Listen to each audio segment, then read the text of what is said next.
Welcome to week 3 of our Knitting 101 skills class.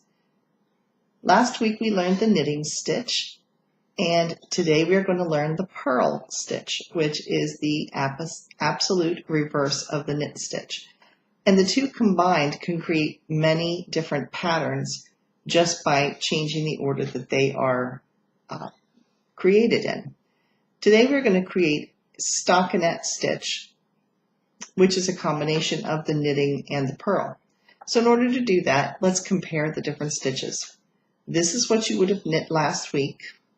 This is from a shawl. This is from Keeping You in Stitches shawl. But this is all garter. This is similar to what your work should look like. This is all garter stitch, which means it's all of the knit stitch on both the front and the back. But today, we're going to create this smooth section. You can see the difference right here. This is called stockinette, which means on the right hand work, it is knit. On the back side or wrong side of your work, you're going to purl, and it creates this smooth texture. Now on a knitting pattern, not so much on a chart because the charts can change based on the designer, but on a chart, anytime you see a K, it equals a knit stitch. If you see a P, it equals a purl stitch. There will usually be a knit and a number behind, or a K and a number behind it, which tells you how many knit stitches to produce. And there will usually be a number behind the P to also tell you. So that's what this is going to look like on a knitting pattern. So let's get started with the purl stitch. Here's my work from last week. And we did 10 rows of the knit stitch, which is also known as garter stitch. And here you can see the rigid textured rows. It's very spongy, it's very stretchy as well. Now at this point, we're going to put a stitch marker, a removable stitch marker. Because it's very hard to see this, you can see that this is the right side, but this is the wrong side, and you can't tell the difference because they're knitted the same. So to keep that straight, I'm going to put a little removable progress keeper or stitch marker. I want to place it on the side where my working yarn is on the right side. So whichever needle the yarn is coming off of on the right, that is going to be your right side. And I'm just going to stick this. If you don't have a stitch marker or progress keeper, a paper clip or a safety pin will do the same thing. You just have to be careful with the safety pin that doesn't get caught in the little round part at the bottom.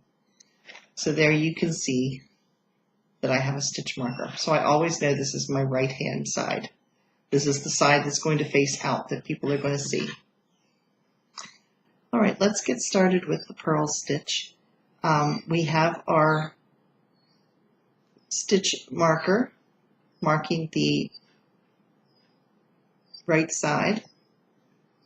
Now to begin the stockinette stitch, we are going to knit one more time all the way across. So let's do that together. Just as a review from last week, remember the knit stitch, your yarn comes in from the back. It is behind the needles.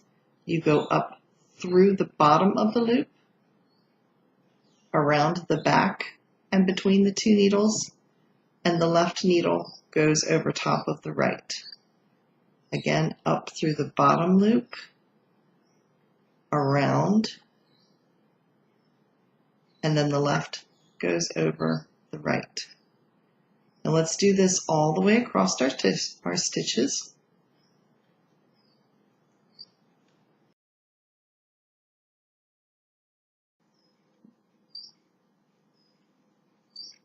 All right, I'm at the end of my row. This is the right hand side because there's my progress keeper. I'm going to knit my last stitch, turn my work so that now the stitch marker marking the right side is behind. So I'm now going to be actually purling on the wrong side. This would be the side of the fabric that would not be seen. Now the purl stitch is the exact opposite of the knit stitch.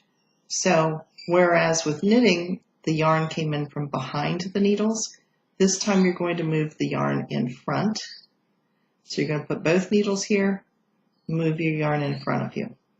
You don't want the yarn to crisscross in the middle here, except when you're doing a stitch. Otherwise, you will have a yarn, you will create a yarn over, which later on we will talk about, but that's putting a hole into your work. It is an increased stitch, so we don't want that to happen yet. So you want to make sure your yarn is coming in from the front. You're going to take your right needle, and whereas with knitting you went up through the bottom of the loop here, this time you're going to take your right needle and go through the top of the loop, like this. Now, if you remember a knit stitch, this right needle was behind. It's now in front. Here's your working yarn. Now you're going to take this yarn that is coming in from the front, you're going to wrap it between the needles toward the back, and wrap it around the back of your right needle, which is now on the left because it's crisscrossed. And now, just like with the knit stitch, instead of your left needle going over the right is going to come from the back and jump over, or the left is going to come from the back and jump over the right, and then you transfer the stitch off.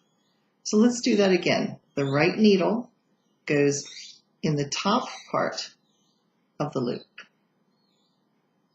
Your yarn comes from the front, goes between the two needles, wraps to the left, which would be your right needle, and the left needle, which is now in the back, jumps over the needle on the right, which is in the front now. There's purl number 2. Now let's do it a few more times. Let's see if I can get this up close without my fingers in the way.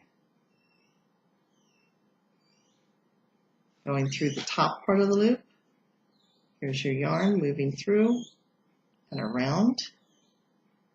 And then this needle going over the top and transferring the loop onto the other needle.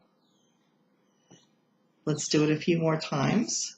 Up into the loop, around, left needle goes over your right needle and it's off. Going through the top loop, between the two needles, around. With the purl stitch, you always want to make sure this yarn stays in the front. So again, wrapping. So again, here we go, through the loop. Yarn moves from the front, between the two needles, and around the back of the needle. It's your right needle, but it's on the left-hand side. And this needle slips over the top and jumps over the top of it. And here's that stitch right here that's getting transferred.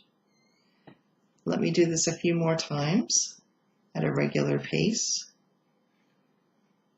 Some people don't like to purl. I honestly don't mind it.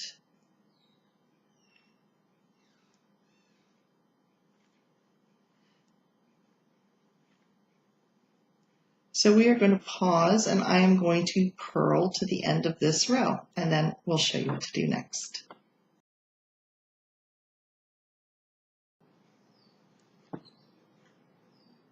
I'm now at my last purl stitch, so let me do that here. And turn my work. You now can see that the progress keeper is back in the front, so we're on the right side. But I want to see what you are forming for your stockinette. Now we only have 2 rows, but as you can see, this is smooth, this is more textured. So you can see it there.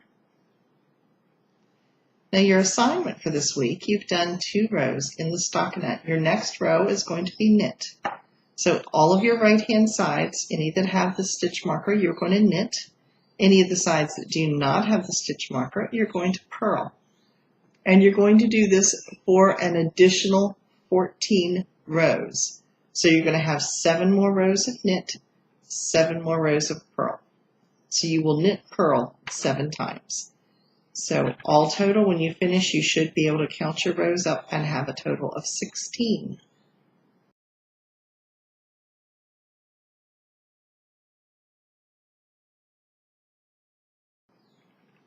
So that is our assignment for this week, and we will have mastered the stockin or stockinette stitch. Next week, we're going to take these combination of 2 stitches and show you how to make ribbing stitches for sweaters and for cuffs on sweaters, for cuffs on socks, and actually for putting patterns and designs into your work just using these 2 stitches. So tune in again next Wednesday. Thank you for watching.